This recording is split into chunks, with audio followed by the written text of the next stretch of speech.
Chapter 12, God's Pocket. To this day, I am still astounded that at that worst moment I beheld the single most beautiful vision I've ever seen. A moment like that is one for which the word sublime was created. Only sublime simultaneously captures the presence of beauty wrapped in terror.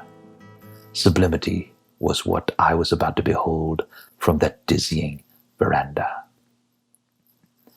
As I raised my face, I was greeted by a high and moonlit view of a never-ending jungle far, far beneath me. From my position, I was sharing the perspective of God's highest creatures, so that the fronds and leaflets, the bracts, the blades, were all beneath me, like an undulating carpet which extended into the foreverness of that Amazonian horizon. The sky above me was equally magnificent, where I was attended by a blonde and crescent moon, which had been hammocked in the cobalt. The moon was a celestial street lamp, casting a pale blue gauze over the world below, and deepening the amplitude of every color in its sweep. I can say without reservation that in my lifetime, that was the truest view of heaven I ever saw. Perched there as I was, with a view of that blue-black night, dusted by that river of stars, which had been scattered above me as if they were diamonds that had fallen from a hole in God's pocket.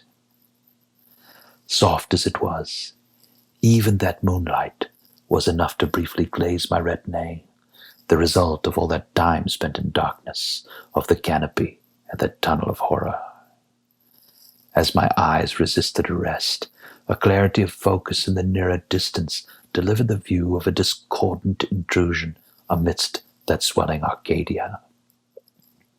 The distant canopy of the jungle was unbroken in every direction, which only served to make more stark a fierce and ragged opening which appeared at the tree bluff just below me. Into that density of forest a great depression had been torn, such as might have been made by the foot of a passing giant. The whole of that intrusion created an amphitheater, at the center of which appeared the remains of a downed craft.